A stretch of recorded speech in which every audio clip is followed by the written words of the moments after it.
man.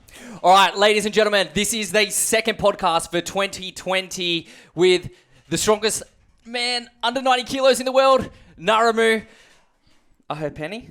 Ahipene, yep.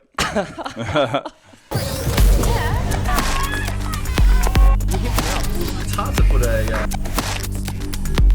Even on stage, like my knees Frame you up. the training. In the rush of things, you can still stay controlled. Fitness. All right, before we kick things off, a couple of messages from our sponsors. First of all, True Protein is unafraid to cut through the noise of an oversaturated market and break the mold to deliver authentic, all-natural products with genuine health benefits and none of the fake stuff. True have bucked the trend for expensive, overhyped, bad-tasting protein powders packed with false promises to reinvent the marketplace and create a 100% natural, delicious, quality protein with no gimmicks, nothing artificial, and a completely transparent ingredient list. You can pick up True Protein online at trueprotein.com.au and use the code PERTHFITFAM10 for an exclusive Perth FitFam discount. You can also buy from over 200 wholesalers or retailers right here in WA. So if you want to know the one closest to you, shoot me a message and I will point you in the right direction. That is trueprotein.com.au. And you guys have probably seen FitFam Finder floating around my socials. FitFam Finder is a dating app for fitness singles, which was created out of demand from the fitness community who are frustrated with other online dating options. FitFam Finder's mission is to create a safe environment for fitness singles to date and establish healthy relationships centered around fitness, friendship, and fun. FitFam Finder will be available soon to download straight from the Apple Store, so stay tuned to our socials or follow them at FitFam Finder. That is FINDR, so no E, on Instagram or Facebook to find out more. And finally, the PERTH FitFam podcast would not be complete without mentioning perthfitfam.com.au. That is our website. If you didn't already know, you can find out more about and see what's happening in the Perth fitness scene on perthfitfam.com.au. Head there to download our podcast, read our articles, search for local fitness businesses and events. If you're a fitness business owner, you can also list on Perth FitFam for free. We also offer marketing courses, support, and help you crush it in business with social media. So if you're a Perth fitness enthusiast wanting to see what's up, or a fitness business from Perth looking to be seen, head to perthfitfam.com.au. How's that, Nah? Mate, that was unbelievable. What a professional. Some of that, you weren't even really reading it. You're looking at the camera, so I was lip impressed. syncing. It's that Crossfit Games commentator skills. Yeah, true. I love it. I love it. So we've already given you the intro, but we've got a little dog who's trying to get in right now. Sorry about that. Rich throwing in the Frenchie. What a way to kick it off. We're going to have to bring him on the camera later. So Ngarimu, the strongest man in the world, under 90 kilos, Australia's strongest man, under 90 kilos, and the Axel press world record holder, and our most requested guest for 2020, and technically outside of my wife, the first guest on the podcast. Welcome. Wow, thank you very much for having me, man. Appreciate it. And I was saying, you got a really deep voice. You sound like Barry White in these headphones. Man, yeah, well, that's good because I don't normally like the sound of my own voice, so it's good that the mic's giving me some. It sounds extra crispy. So I want to kick things off. Now, you're a Kiwi. Yep. So when did you move to Australia and why? So I moved to Australia in 2012. I moved April 1st, 2012. So I always remember the date because it's April Fool's Day. It is. Yeah. It's the day before my mum's birthday too. Yeah, that's it. So every year I can put a little April Fool's joke out that we're moving home or something like that. I haven't done for a little while now, but yeah, that's how I remember. So yeah. Why'd you come over? Man, I was living in Auckland at the time with my wife and our daughter Layla. She was like, oh goodness, 2.5 or You've 3. been put on the spot. And things were going all right in Auckland, but we just wanted a change. We just wanted to get out, and my father-in-law was living here in Perth. He'd been living here for maybe, I want to say 4 years, and he's doing really well. Plus, obviously, the whole mining boom thing was sort of happening. It was, little did I know, it was sort of calming down at the time, but yeah, I guess I mainly moved over to start a new life and try and make some money. to maybe move back to New Zealand at some stage. That hasn't happened yet. So. Is it on the cards? Man, honestly, not in the near future. I was going to say, you're pretty established here now. Yeah, man, I love WA. I love Perth. It took us a while to really figure out, what Perth was about and find cool stuff to do in Perth. Like, for a long time, my wife and I, we just, we hung out at the malls on the weekends. We had no friends and stuff like that. So you hung out at the malls? Man, that was something cool for us to do, was go to the mall and get something to eat. Like, we literally knew no one really apart from my father-in-law. So yep. Yeah, we made friends eventually, but I wasn't working out or anything like that. So not at all? Nah, I'd never had a gym membership or anything like that before I moved to Perth. So that's crazy. Yeah. So, because that was my next question that I wanted to find out is, I knew you from the CrossFit scene, but what did you do in growing up? Because you're obviously an extremely athletic person. Yeah. So I played rugby from when I was 5 years old, or maybe 4. But yeah, from when I was 5 years old, I played rugby, rugby union, up until probably about 11. Mm-hmm. Then, apart from that, I was did fishing. I was just we lived actually on the edge of a lake where I lived in Rotorua, New Zealand. So yeah, I just did outdoor stuff like that. Also did a bit of little athletics. Okay. When I was younger. What was your jam? What was your main thing? I really liked long jump. Oh, really? Yeah, and discus. Okay. But I actually have not too bad. I'm not too bad at long jump, so I just really like long jump. I always used to get beat in the races and stuff like that, so I didn't really like them too much. But I was also not too bad at discus. All right, we just got out. Sorry, man. No, that's all right. You're walking up a hill. Man, yeah, I tell everyone that it was due to me living at the bottom of a hill. My driveway was literally a 45-degree incline up to the road pretty much. So anything I wanted to do as a young kid, I had to walk up this hill. Yeah. It's sort of become a running joke because not many people believe me that it could have caused my big legs, but man, that's what I run with. That and I did a whole heap of skateboarding and stuff like that as a kid. Maybe that. Yeah. So you were still kind of active. Yeah, I was active, but I just never worked out for any of the sports that I played. So I also played rugby league. Yeah. At a pretty decent grade. Yeah. Like Auckland, I played for Auckland under 16s and stuff like that. So. Okay. Yeah, that's pretty much it. Just those ball sports. Now, how old are you now? I'm 32 now. Oh, you are 32. 32. She'll ask me how old you were, and I'm like, I don't even think he's 30 yet. I'm 32, man. How old were you when you got married? I was. We got okay. Let me work. No. Let me work it out. What I'm going to ask you. Yeah. Okay. My wife's going to kill me, but so I was married on the 11th of the 11th, 2011, and it's 2020 now. Yes. So it'll be 9 years this year. Yes. Is that right? Yeah. Awesome. That's okay. We can bring him in if we need to. Okay. Yes. Again, we have a little French bulldog in the background, so if you guys do hear him, we'll make sure he does a visit later. So you mentioned that you came over for the mine. So what do you do now? So I'm an electrical draftsman. So I just sit at a computer and do electrical drawings. Okay. Yeah. I'm electrical. So I'm an electrician as a trade. That's my trade. Yep. Electrical instrumentation. Yes, I actually started my electrical apprenticeship when I was 16. So I dropped out of school, and one holiday I dropped out of school because my art teacher wouldn't accept me to art the next year, and that was the only thing I wanted to do at school. Yep. What were you good at, with art? You did the Injustice mural, right?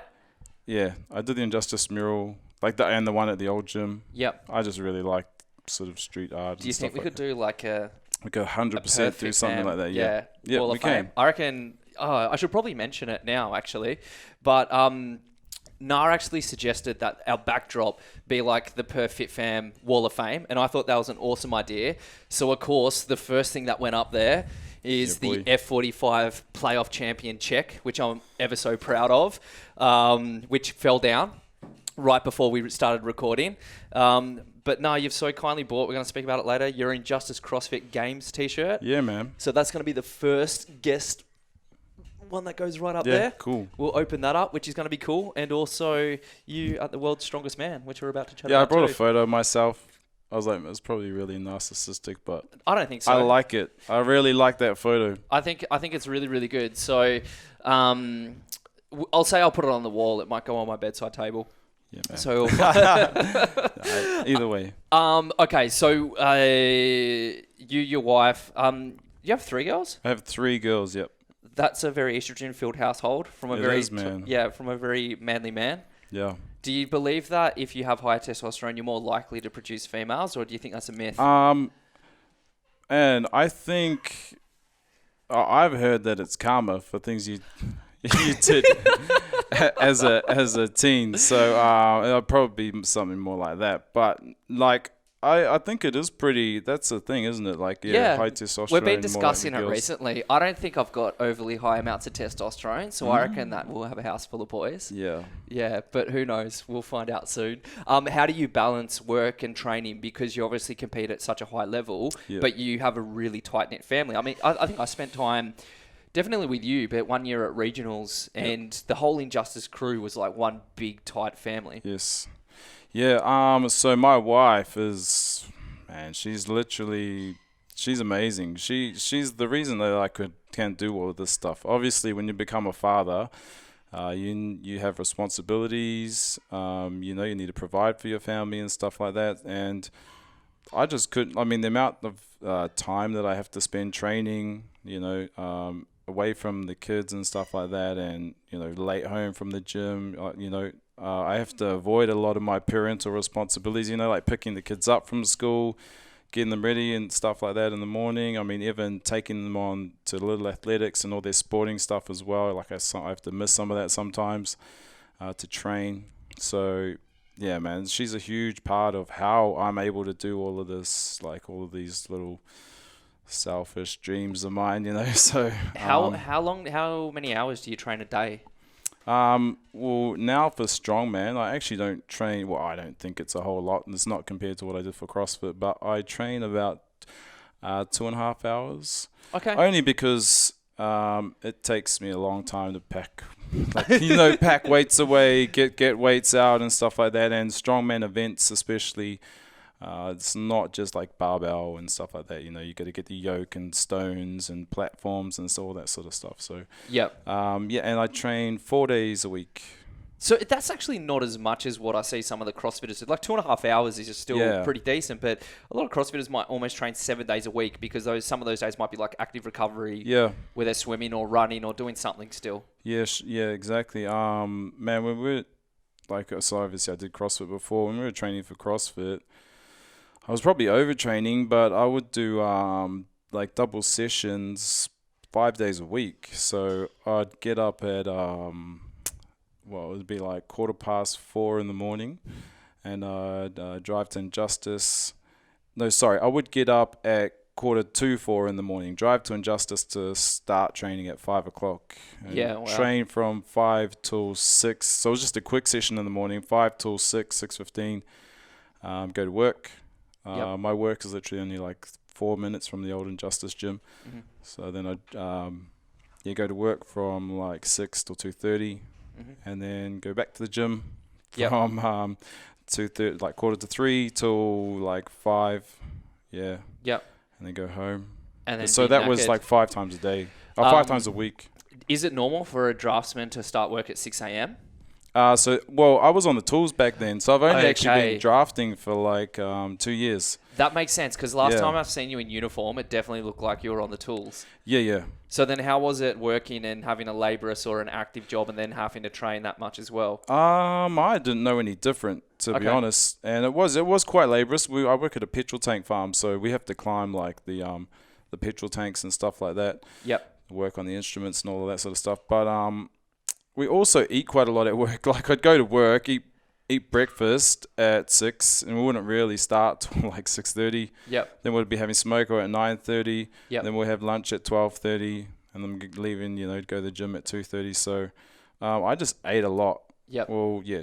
And I could afford to because I was, using up so much energy. So yeah, especially training so much. Yeah. So when we first met, you were doing CrossFit back then at CrossFit Morley. Yeah. When you were just starting to make it on the scene here. And like we said, you've even been to the CrossFit Games when you were part of the Injustice team, which is awesome. So first of all, what was the experience like at the Games? Oh man, yeah, it was a dream come true. It was amazing. It was everything that you see on TV. It was everything that I dreamed of. I mean, I'd never been to America as well, so I was getting to experience like America firsthand. As you know, it was in Madison, so it was like that's a really cool place, Madison, like a little. I won't say it's a country town. Well, it probably is like a country town. Compared to a lot of what's out there, for sure. Yeah, exactly. So, and like everyone there was super nice. I got to meet all my idols and stuff like that. Got a picture with Rich Froning, which I out-angled him on somehow. Have you seen that picture? No, but I'm gonna dig it up now. Oh man, I'm impressed with that picture as well. Yeah, I don't know how I did it, but could you please write a note for me to get the photo of Na with Rich Froning? Awesome. But yeah, the CrossFit Games. It was just so cool, man. The whole experience, getting kitted out with all the gear. Yeah. Getting to see literally everyone as well, and being backstage, all the athletes going out on the floor. Seeing the backstage production of the whole show. Yeah. It is a show pretty much. Yep. But no, it was so cool to do that and compete with my friends. So your goal personally was to go to regionals as an individual athlete, right? After this? After the games? I think it was at first. Yeah. So this is my question, because I think it was at that stage for a short time after, but then you ventured into Strongman. Yeah. What made you make the switch? Man, I got back from the games, and obviously, that had been the goal for like 4 or 5 years, and it was a really big training process as well. Like I said, I was going to the gym 10 times a week, pretty much. So I felt like a sense of accomplishment, and I remember thinking to myself, well, I don't know if I'm actually ever going to make it. I saw firsthand what it takes to compete as an individual. Yep. And I think I just felt like, what, I've gone to the games. I've ticked that off my bucket list. And so I got back, and I was watching Facebook one day. And this was when Rongo Keen was Australia's strongest man. So I don't know how Facebook did its thing and showed me a video of Rongo winning and training for Australia's Strongest Man in 2017. Yep. I think it was. I remember thinking, was that at Arnold's or a different competition? I'm not sure exactly. Okay. So Arnold's, they also run so they have the Arnold show. Yes. And then they have Australia's Strongest Man separate, but it's also run by the Arnold organization. Gotcha. Yeah. Okay. Yep. So, I think it was just the Australia's Strongest Man. I remember seeing him, he was huge, and he was carrying a yoke with motorbikes on the side and pulling a truck. And he was just so big and strong, and obviously he's Māori. Yep. And he was just representing, and I was like, man, that's really cool. This Kiwi is Australia's Strongest Man. Yeah. And I remember just thinking, man, I really want to try that. And plus I'd been exposed to some of those movements through CrossFit. Yeah.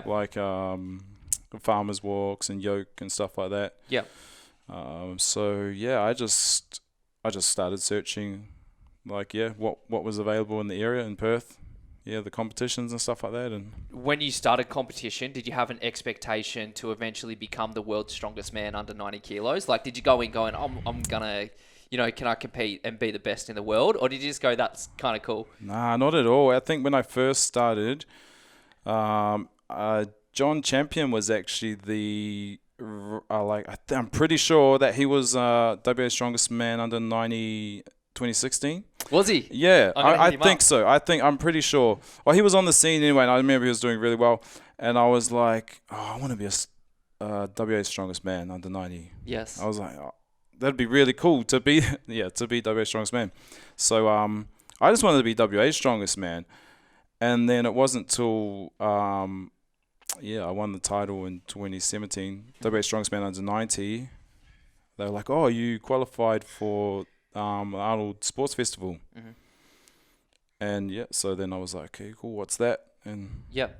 That was they're like- 2018 that you went over? I went, The first year? yeah. So I won WA Strongest Man of 90 in 17, and then you qualify for the Arnold the next year. So Yep. it's always like in the first quarter of the next year. Yes.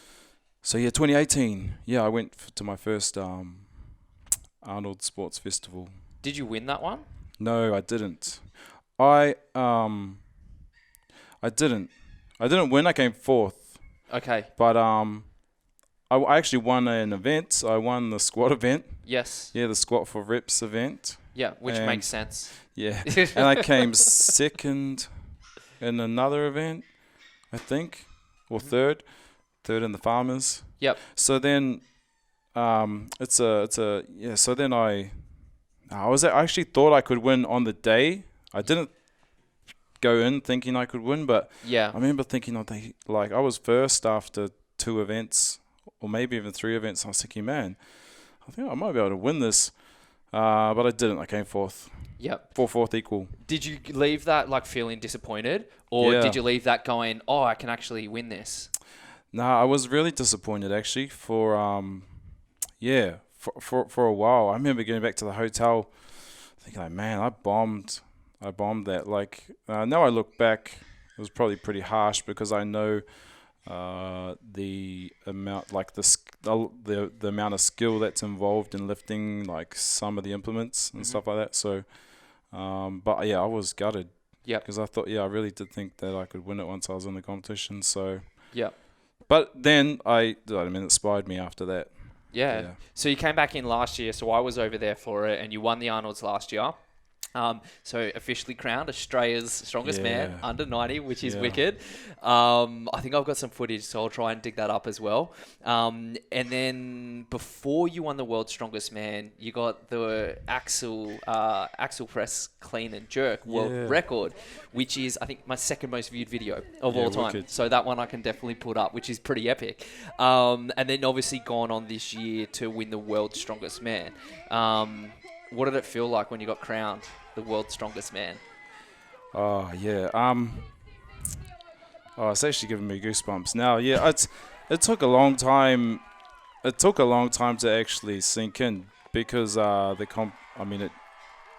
competition went so well. But I remember when he called, like after I completed the final event and actually like I won the final event, I remember he called my name out and stuff, and I don't know. I remember like feeling like half feeling like I wanted to cry, but then just being happy, and then man, I was just like over the moon. Yeah, I just couldn't believe it actually. Like I couldn't believe that I went there like in my first year and just executed exactly as we wanted to, and like managed to stay composed, because pretty much at the end of the day, that's all it comes down to at those events. Like a lot of the guys are just as strong as one another. It comes down to who can execute.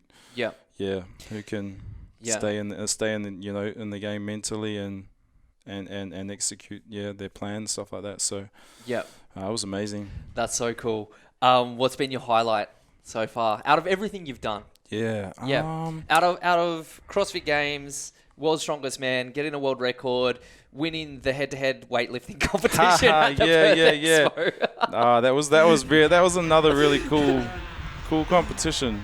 That was fun. It was run by a really cool guy too. Yeah, and actually, man, that was my I'll get back to your question, but that was like my breakout sort of moment. And, was it? Yeah, 100%. Because I remember after that,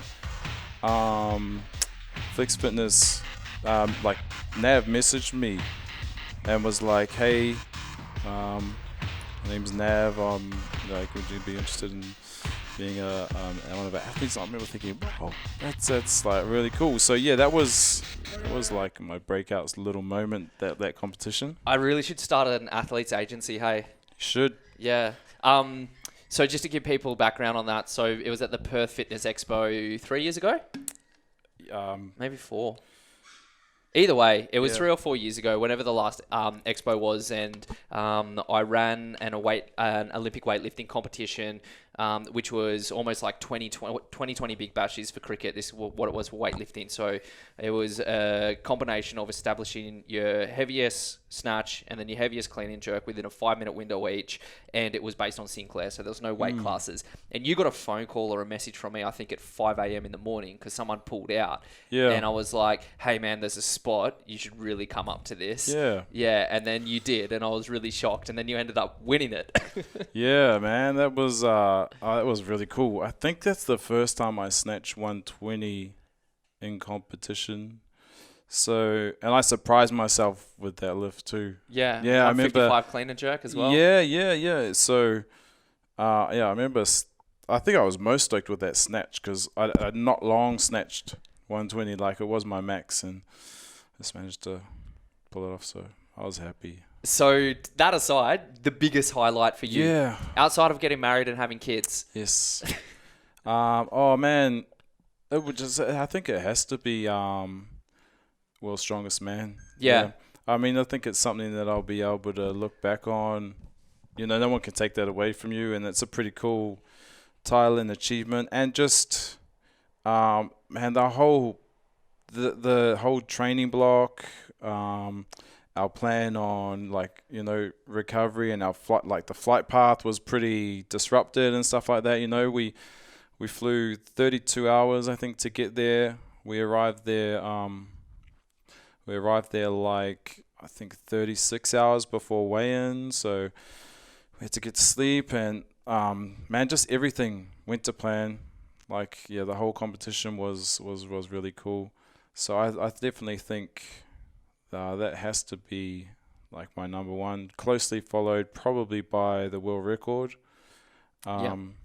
Yeah, that's also something like that I'll sort of treasure forever. Like, I'm not done with that, by the way. Yeah. So that was really cool, and like that prep also went really well, and that was like done on our home soil, you know, in the WA Strongman competition. In front of like my friends and family, which was really cool because they don't often get to see me compete, you know, and stuff like that. So I think those two. I mean, it was really cool going to CrossFit Games. Yeah. But probably the fact these are fresh in my mind and stuff like that. I think definitely the winning World's Strongest Man this year. It's a tough one to beat. One thing before I close it off, you had one of the most shredded physiques in CrossFit. Definitely the best abs I've ever seen on a human being. Going from first of all, how much did you weigh when you did CrossFit? So I was 87 kilos, yeah. And how much do you weigh now? But not in competition, like right now. Like right now, I'm about 97 kilos. Okay, so there's about 10 kilos difference between it. For you as an individual, do you look back going, I wish I was shredded like I was? Or do you, are you happy and comfortable having a strongman physique now? Man, it took me a long time to get over not having abs. Having them you still have them, but it's not like I've seen photos of you at weigh-ins at 90s, and you still had them. Yeah. But yeah. Yeah, I have to always get a photo at weigh-ins because I don't often, have that physique much anymore. But man, for a long time I was I'd ask Max, my coach, like, oh, should I do some cardio, just to to help, keep my weight down and stuff like that. And he's like, nah, you need to like leave at least 7 hours between your strength sessions and your cardio, otherwise you're gonna lose your gains. So I just trusted him, and it took me ages, man, to get over not having abs and stuff like that. I was a little bit body conscious for a while, but when you get stronger, I think it definitely it compensates for not having it. Like, yes, the increase in strength and stuff that I was getting was like really, like, I enjoyed it. So it was an easy sacrifice to make. Yeah. And now you're the world's strongest man, so who cares? Exactly. Yeah. Can still pull it off a couple times a year. That's right. Yeah. That's all that matters. So what's the plans from now? You've reached the pinnacle of your sport within your weight class. Where do you go from here? What do you want to do? How do you top that? So my next plans are to do a lot more Olympic weightlifting. Okay. Yeah, so obviously I'm going to the Arnold in March here. I want to do that, and then I want to lift a lot more. Would you give it a crack to actually man, I want to make Olympics or make Com Games? Like I haven't really said to many people, but I want to make the Com Games 2022. Yeah. Now everyone knows, but yeah. And that's why we have the Perth FitFam podcast. Yeah, you heard it here first. Yeah. Like I did a bit of weightlifting after Christmas and stuff like that, and I didn't do any strength training for it. So I pretty much just I was just practicing, but not actually training the lifts and stuff like that. So I'm really keen to see what I can do when I have like a specific strength training block for weightlifting and stuff like that. Later in the year. This might be too early to ask, but would you drop down weight classes to do weightlifting, or do you think with your current weight you'll have the strength and the technique to be able to hit weights with a heavier weight class? I think I'm pretty much stuck at 96 now. I don't know if I could ever, because obviously they have a 2-hour weight window for a weigh-in window for Olympic lifting, where you have 24-hour weigh-in window for Strongman. Yep. So, yeah, I think I'm just going to stay around 98 kilos and stuff, and I can just water cut like a couple kilos or something for weightlifting meets and compete at 96. Okay, yep. Yeah, so that's pretty much the plan. That's so cool. Yeah. I look forward to seeing it. 2022, I think is the. So you'll be hitting the circuit in Perth. So I'm going to make sure that I can see you get your another Axel clean and jerk world record, followed by an Olympic weightlifting record. That's it. That's awesome. Ngarimu, thank you so much, bro. Thank you. Absolute pleasure. There you go. Thanks for having me. The second episode of 2020. It's hard to put a... Even on stage, like my knees Frame you up. the training. In the rush of things, you can still stay controlled. Fitness.